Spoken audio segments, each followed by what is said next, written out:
Hello, hallelujah, hallelujah. ഞാൻ കൊല്ലത്തുനിന്ന് വരുവാണ്. എൻ്റെ പേര് രാജു. 2018 ഞാൻ ഇവിടെ വന്ന് ഉടമ്പടി എടുത്തതാണ് എൻ്റെ മകൻ്റെ കല്യാണത്തിന് വേണ്ടി. അതിൻ്റെ സാക്ഷ്യം ഞാൻ പറഞ്ഞു. രണ്ടാമത്തെ കുഞ്ഞിന് വേണ്ടിയുള്ള ഒരു സാക്ഷ്യമാണ് ഞാൻ പറയുന്നത്. അങ്ങനെ കുഞ്ഞിന് 2 മാസം ഗർഭം ധരിച്ചപ്പോഴാണ് ആദ്യം ആ പ്രസവം കഴിഞ്ഞതിന് ശേഷം ഒരു 2000 രൂപയുടെ ഒരു ഇഞ്ചക്ഷനുണ്ട്, അതെടുത്തില്ലായിരുന്നു. അന്ന് കൊറോണ സമയത്തായിരുന്നു ആ പ്രസവം, നമുക്ക് എടുക്കാൻ പറ്റിയില്ല. ഇപ്പോൾ അത് നോക്കിയപ്പോൾ ആ ഇഞ്ചക്ഷൻ എടുക്കാത്തത് കൊണ്ട് കുഞ്ഞിന് അംഗവൈകല്യങ്ങൾ സംഭവിക്കുമെന്നാണ് പറഞ്ഞത് ഡോക്ടർമാർ. അങ്ങനെ ഞാൻ ഒറ്റ മാസം പോലും ഞാൻ മുടങ്ങാതെ ഇവിടെ അമ്മയെടുത്ത് വന്ന് ഞാൻ മുട്ടി പ്രാർത്ഥിക്കുമായിരുന്നു. അങ്ങനെ കുരിശിൻ്റെ വഴിയിലുമൊക്കെ ഞാൻ പോവുമായിരുന്നു. അങ്ങനെ ഞാനിവിടെ വന്ന് വീണ്ടും പ്രാർത്ഥിച്ചപ്പോൾ ഡോക്ടർ നോക്കിയിട്ട് പറഞ്ഞു, ഇത് നമുക്ക് പറയാനൊന്നും ഒക്കത്തില്ല, ഇങ്ങനെ ഇഞ്ചക്ഷൻ എടുക്കാത്തവർക്കെല്ലാം അംഗവൈകല്യങ്ങൾ സംഭവിക്കുന്നുണ്ട് എന്ന് പറഞ്ഞു. ഞാൻ അങ്ങനെ സങ്കടപ്പെട്ട് ഇവിടെ ഒന്ന് പ്രാർത്ഥിച്ചു. അങ്ങനെ കുറേ ദിവസം കഴിഞ്ഞപ്പോൾ കുഞ്ഞിന് ഇച്ചിരി വെയിറ്റിന് കുറവുണ്ടായിരുന്നു. പിന്നെയും ഞാൻ വന്നു മുട്ടി പ്രാർത്ഥിച്ചു. ഒറ്റ മാസം പോലും ഞാൻ മുടങ്ങത്തില്ല. അന്ന് മുതലേ ഞാനിവിടെ മുടങ്ങാതെ വരും. അങ്ങനെ പിറ്റേ മാസം നോക്കിയപ്പോൾ വെയിറ്റ് കൂടി. അത് കഴിഞ്ഞ് എനിക്ക് പിന്നെ ഭയങ്കര ആഗ്രഹമായിരുന്നു പത്രം ഏതെങ്കിലും ഗവൺമെൻറ് ഹോസ്പിറ്റലിൽ കൊണ്ടു കൊടുക്കണമെന്ന്. അങ്ങനെ ഞാൻ ഒരു ശനിയാഴ്ച ഞാൻ പ്രയാസപ്പെട്ട് ഭയങ്കര വേദനിച്ചു. ഞാൻ എൻ്റെ കുഞ്ഞിനെ നല്ല ഒരു ആരോഗ്യമുള്ളൊരു കുഞ്ഞിനെ കിട്ടണമെന്നുള്ള ഒരിതായിരുന്നു. അങ്ങനെ ഞാൻ ഞായറാഴ്ച ഞാനിവിടെ വന്നു. ഇവിടെ വന്നപ്പോൾ ഇവിടെ ആരുമില്ല, തുച്ഛമായിട്ടുള്ള ആൾക്കാരേ ഉള്ളായിരുന്നു.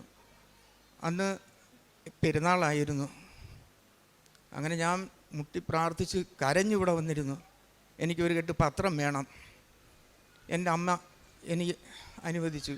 അന്നേരം ഞാനിവിടെ ഒരു സെക്യൂരിറ്റി ഒരു സഹോദരിയായിരുന്നു. അന്നേരം പറഞ്ഞ്, പിന്നെ അങ്കിളെ, ഇന്ന് ഈ പത്രം ഒന്നും കിട്ടത്തില്ല, തൈല ഒരു സാധനവും ഇവിടെ കിട്ടത്തില്ല എന്ന് പറഞ്ഞു.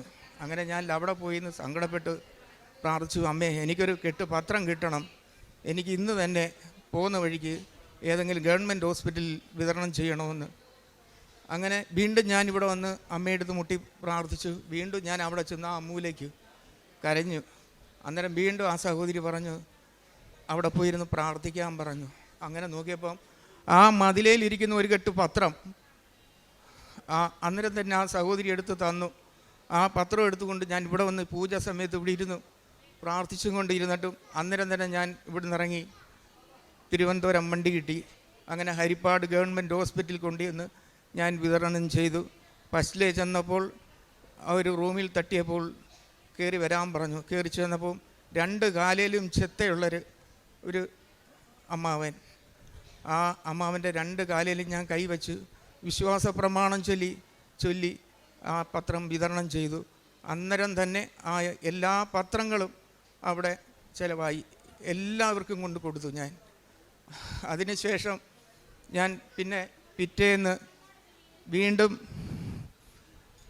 ഡോക്ടറെ കാണാൻ ഇവർ പോയായിരുന്നു. ചെന്നവൻ പറഞ്ഞ് പിറ്റേന്ന് കൊണ്ടുവരാൻ പറഞ്ഞു, അഡ്മിറ്റാക്കാൻ. അങ്ങനെ സന്ധ്യയ്ക്ക് വെളുപ്പിനെയുള്ള പ്രാർത്ഥന, പ്രത്യാശകരണ പ്രാർത്ഥന ചൊല്ലിക്കൊണ്ടിരിക്കുമ്പോൾ അമ്മ എൻ്റെ അടുത്ത് എൻ്റെ മനസ്സിൽ തോന്നിച്ചു, 2:30 ഒരു മകളെ നിങ്ങളുടെ കയ്യിൽ തരുമെന്ന്. ഞാൻ സങ്കടപ്പെട്ട് വീണ്ടും പ്രാർത്ഥിച്ചു. എൻ്റെ മനസ്സിൽ ഇതെന്താ തോന്നിക്കുന്നതെന്ന് എനിക്കറിയില്ല എന്ന്. എന്താണെന്ന് ഡോക്ടർ പോലും ഞങ്ങളുടെ അടുത്ത് പറഞ്ഞിട്ടില്ലല്ലോ, പിന്നെ എന്താ ഇതെന്ന്. അങ്ങനെ മോള് ഹോസ്പിറ്റലിൽ പോകാനായിട്ട് രാവിലെ എണീറ്റു. നേരത്ത് ഞാൻ തൈലമെടുത്തു നെറ്റിയിലും ശിരസിലുമൊക്കെ തേച്ചും കൊണ്ട് പോകാൻ പറഞ്ഞു. അങ്ങനെ ഹോസ്പിറ്റലിൽ പോയി. അവസാനം ഒരു 12-1 മണിയൊക്കെ ആയപ്പോഴേക്കും അമ്മ നിലവിളിച്ച് പറയുന്നു, അമ്മയുടെ മോള് മാത്രം കുഞ്ഞിനെ കൊണ്ടുവന്നില്ല, പ്രസവിച്ചില്ലല്ലോ ഇതേവരെ എന്ന്. ഞാൻ പറഞ്ഞു, നീ എന്തിനാ സങ്കടപ്പെടുന്നത്? നമ്മുടെ അമ്മ പ്രത്യാശപ്പെട്ട 2:30 നമുക്ക് മോളെ തരുമെന്ന് പറഞ്ഞത് നമ്മുടെ കയ്യിൽ. അതേ കണക്ക് 2:30 എൻ്റെ ഈ മോളെ ഞങ്ങളുടെ കയ്യിൽ അമ്മ തന്നു. യേശുവേ നന്ദി, യേശുവേ സ്തോത്രം. യേശുവേ മഹത്വം. Hallelujah, hallelujah. ഇനിയും ഞാൻ വരും. ഈ ആൽത്താരയിൽ ഇനിയും ഞാൻ 90 ദിവസം തികയുമ്പം ഞാൻ വന്നിരിക്കും. എല്ലാവരും ഇതേ കണക്ക് മുടങ്ങാതെ വരണം. നമ്മുടെ ഒരു ആവശ്യം കഴിഞ്ഞ് കഴിയുമ്പോൾ നമ്മൾ വരാതിരിക്കരുത്. ഞാൻ 2018 എടുത്ത് അന്ന് മുതൽ ഞാൻ മുടങ്ങാതെ ഞാനിവിടെ വരും. യേശുവേ നന്ദി, യേശുവേ സ്തോത്രം.